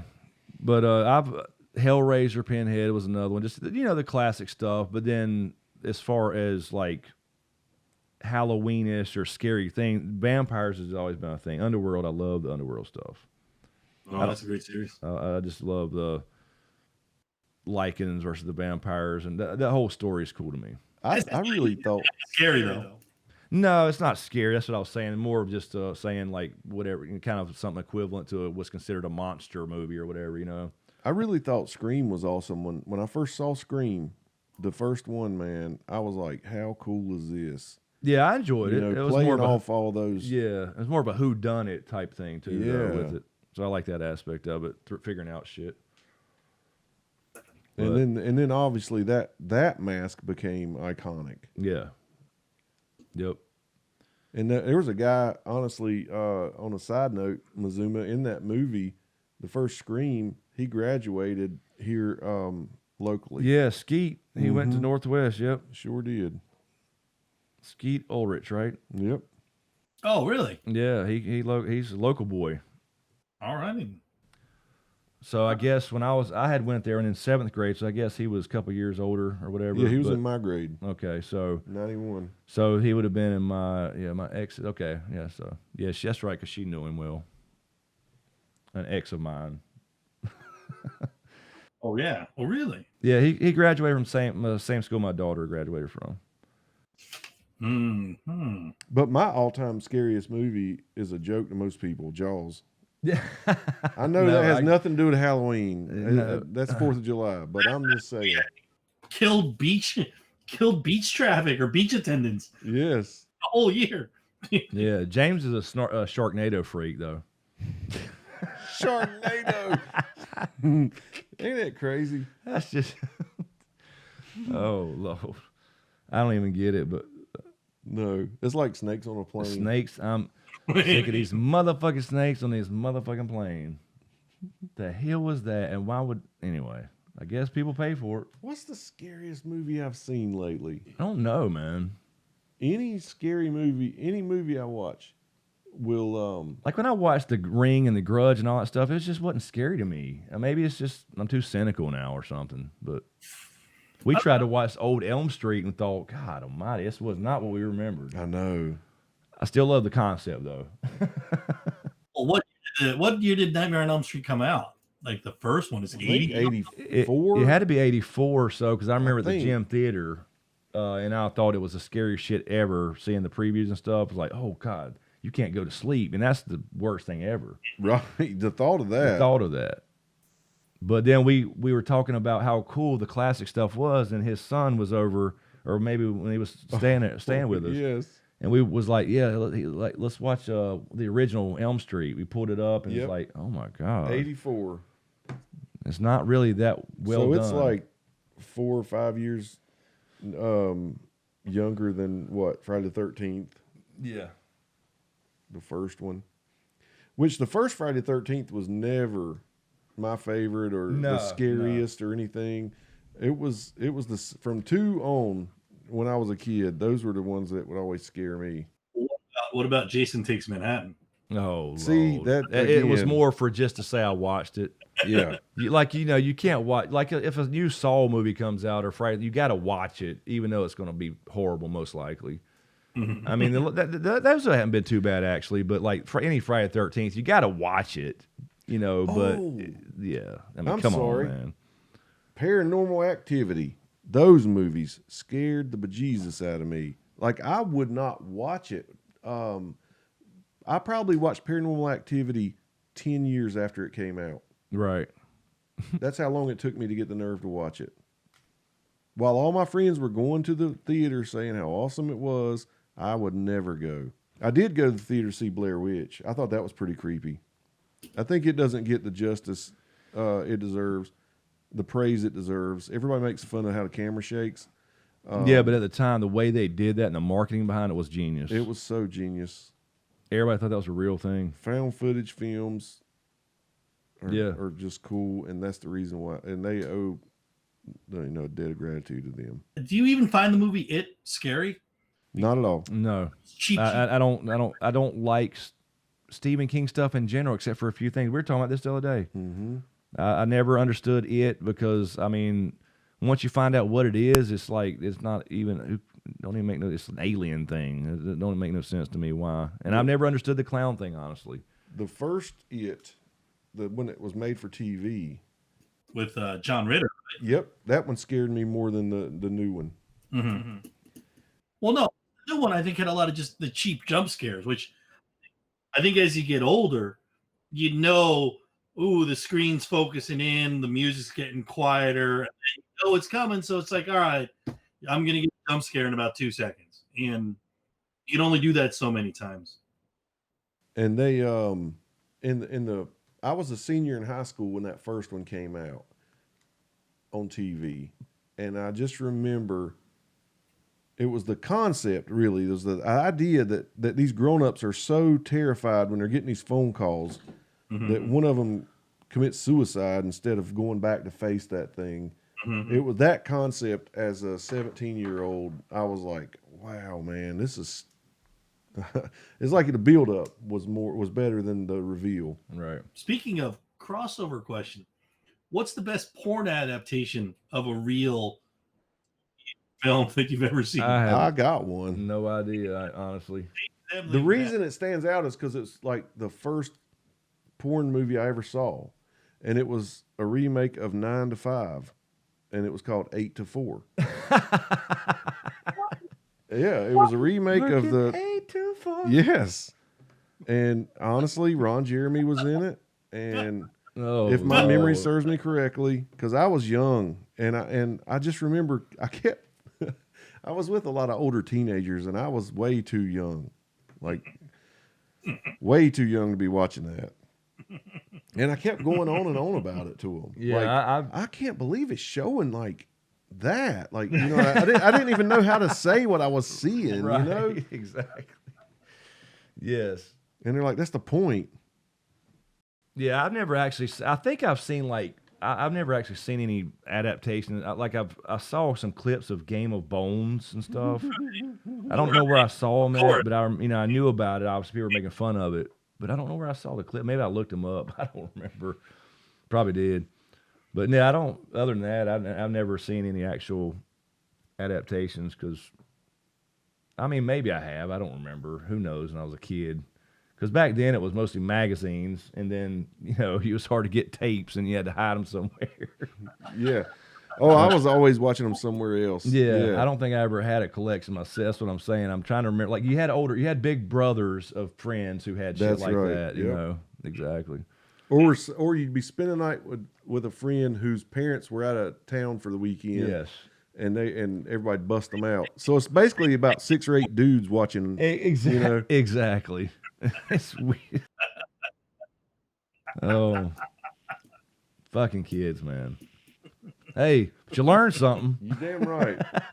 Yeah. I miss those days, man. And we have talked about this off camera, maybe on camera too, but the days when you were going to go spend a night with a friend, or they were going to come spend a night with you, and it was like, okay, let's go to the video store and rent 2 or 3 movies.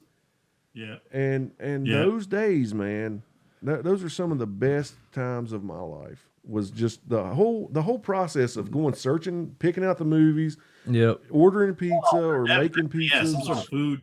Yeah, that was the whole thing. Staying man. up late if you saw daylight. You knew you was gonna stay up late. Yeah, it was just gonna be. You didn't have to worry about getting up or school. It was just cool, man. It really was cool, especially if there were cool parents involved. Did you guys have Jolt Cola down there?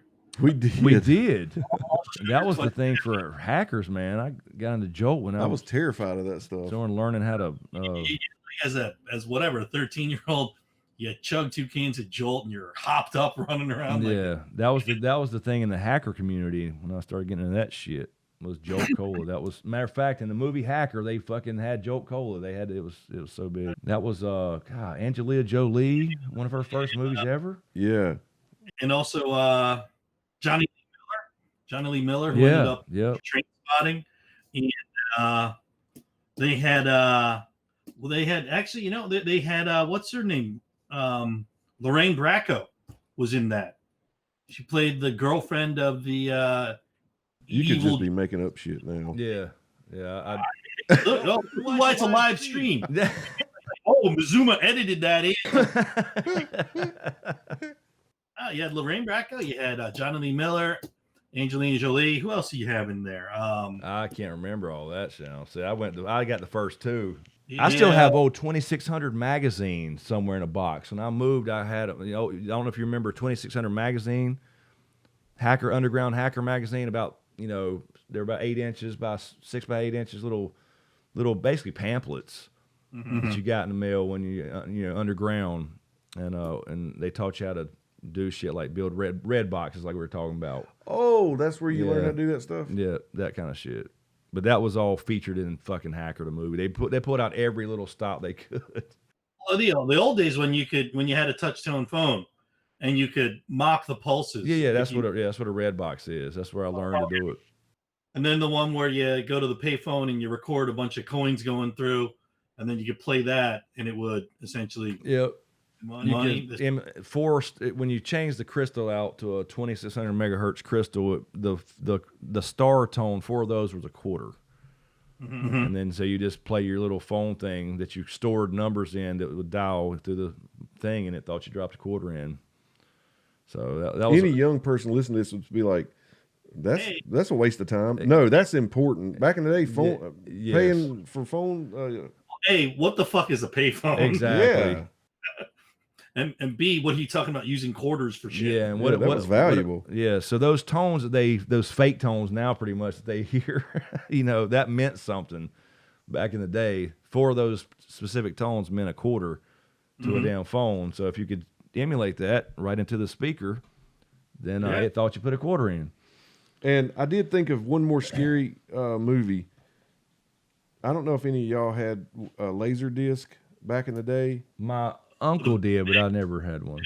Like the album. big Yes, ones, they were album size, and it'd Yep. slide in. Yeah, my buddy's brother had the Texas Chainsaw Massacre on laser disc, and it was a big deal when it first came out because old titles would come out on this stuff.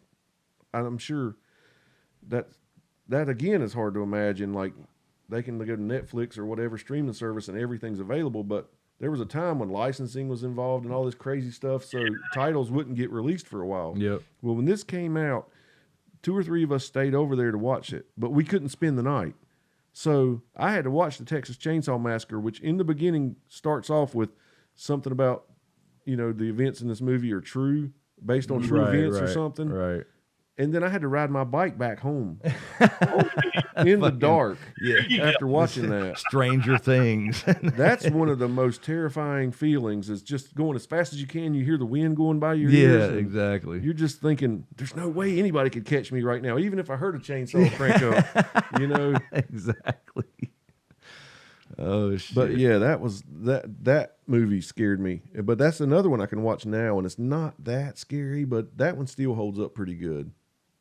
Yeah. One thing Chris said about cynical, that's the problem with watching a movie now is you're so pissed off at what the characters are doing in there. You're like, oh, yeah. They wouldn't really do that. Exactly. If they heard that in the basement and, they wouldn't go down there. Yeah, exactly. The Invisible Man that came out, right? Yeah, I watched it. Like, they're just, I could remember it if I was thinking about it clearer, but I remember there are just like certain things that she does where you're like, that's not what you would do. Like that ruins movies sometimes. It does. Exactly. I forget. It's just harder to suspend disbelief the older you get and more cynical, and you start calling bullshit. Yep. So it's hard to enjoy anything. You become that cranky old fucking man, I guess. Yeah. It's just the way it is. Get off my lawn. So you get negative. Or is it getting real? You know what I mean? Yeah. Oh, Lord. We're passing that phase where we become the killers. Yeah, exactly. We're so fed up with everything, we're ready to kill some teenagers. Exactly. We go from being the teenagers to being the killer. That's exactly right. The cycle continues. You're like, yeah, I catch you making out. And Yes. making Yes. fun of me because I drowned in the lake. Yeah, I'm gonna fucking kill you. I'm all gonna right? fucking kill you. Yeah. Rubbing this in my nose. Exactly. I mean, I only got 2 funny questions left, but we should talk about the Tinder though, because a lot of people have asked about the Tinder. Oh Lord. Do you want me to upgrade it to No. see likes and all that stuff, and we can really Do a Tinder account for Chris. I'm serious. If Oh. that's what y'all are talking about. He's got one, but we're not. Don't pay for that, man. No, it's like $20. But I mean, are we gonna get serious about this? No, don't pay for that shit, man. Dude, That's I because think it's he worth it. started one somewhere, and then when he was here, we did some swiping, but you can't see anything because you have to pay some ridiculous Oh. price. I can't set the location to the appropriate area. Right, until he got here, and then he could see. Then we did some swiping while he was here, but he Yeah. can't up there, obviously. let's do some swiping here. I'd like to see what it looks like. I've never even messed with it. I don't have it, but he downloaded it. We could virtually swipe. But he's Yeah. making you an account. Yeah, right? he put me. So once you get it, let's he swipe. pulled some pictures from I don't know. I guess you pulled them from a Facebook page or something, and then put some basic info in and put it up there. His anthem is "Boys in the Hood" by Eazy-E. I love it. See, yeah, I don't know. Maybe one of these days. Maybe that could be another podcast. Actually, just seeing the results of that, or results, whatever we're calling them. What do you call those? The hits. That's what we could do. We could do like a love connection, and You are not the first person to think about that. really, Mhm. and we'll pay for it at the audience. Who does the audience vote for? Or we could do a contest. Who wants to date a YouTuber?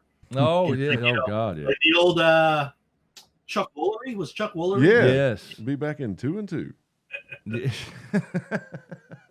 And you'd be like, Bachelorette number 1. What do you think of gray pubes? Oh Lord. If you were a fruit, The love connection. Oh, here's a fun one. You guys remember the movie Stripes? I do love. Yep. You won movie Stripes. Ivan Reitman, I think it was, and Bill Murray, John Candy, right? I think the guy who was on Night Court, what was his name? He had a French name, whatever. I forget that guy's name.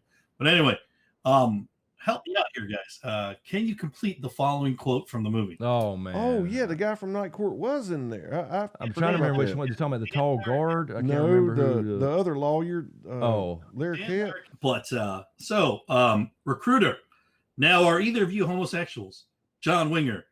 You mean like flaming or recruiter? Well, it's a standard question we have to ask.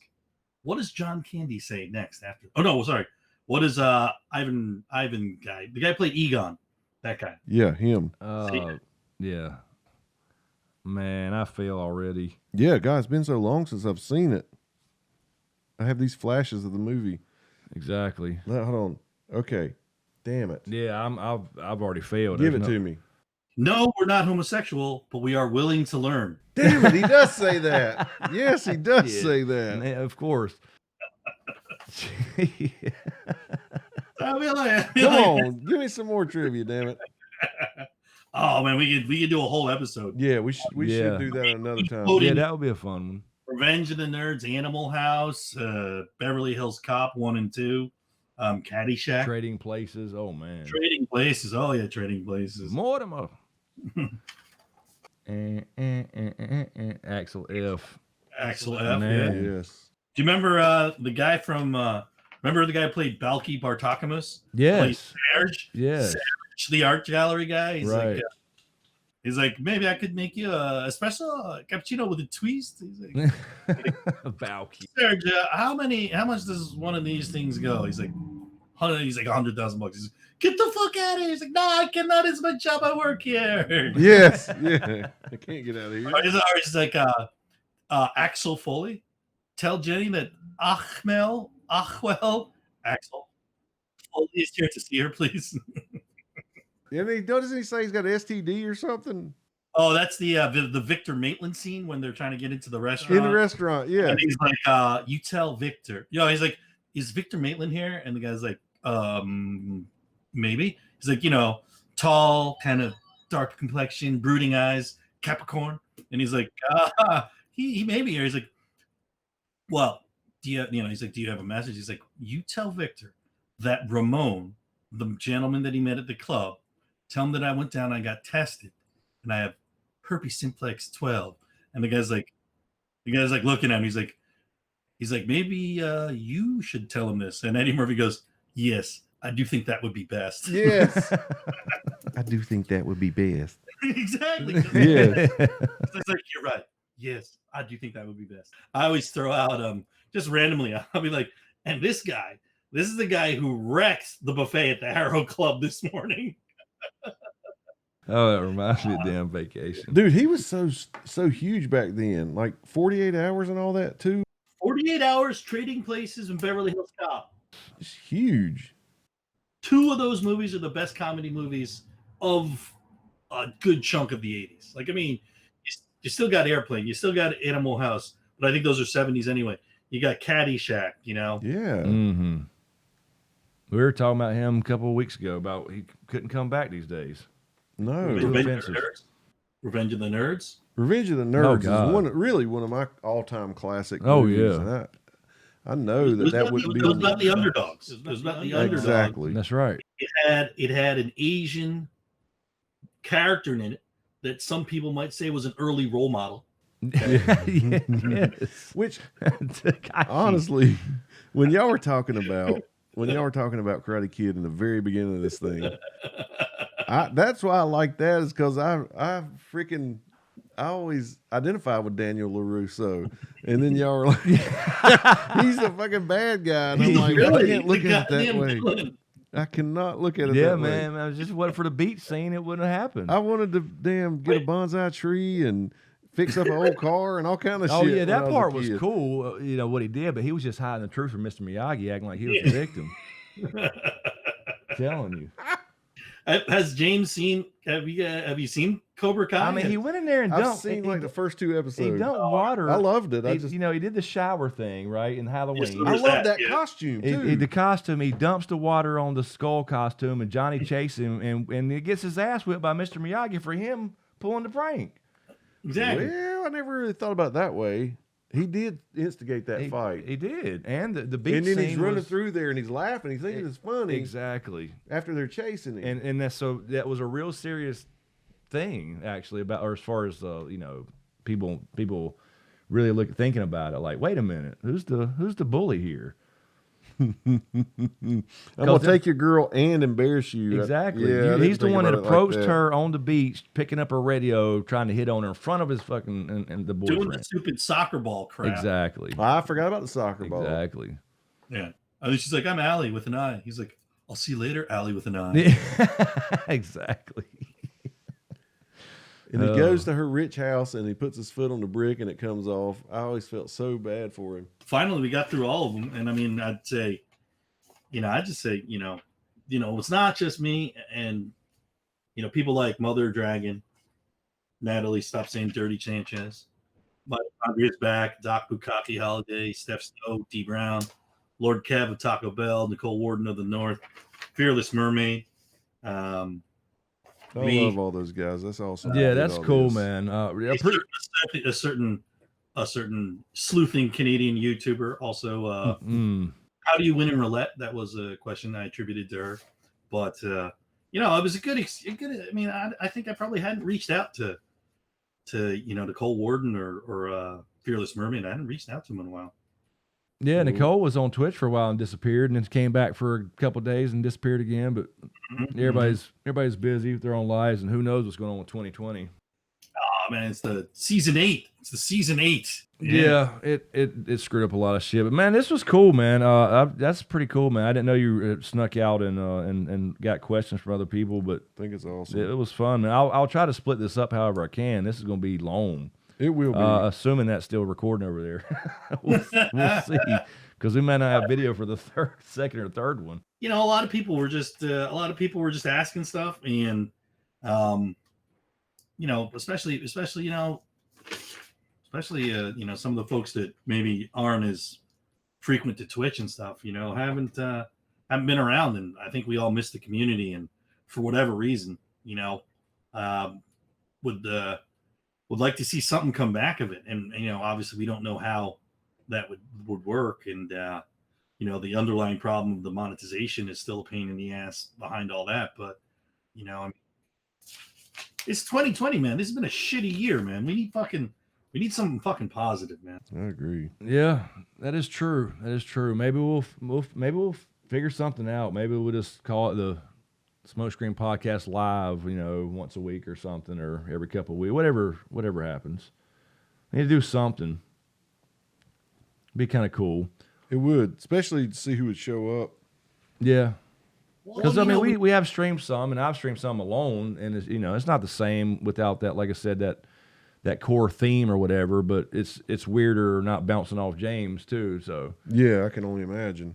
Well, how many? I mean, because we watched the hijacking of Protocon 1 in Cherokee I don't even know, 2 months ago.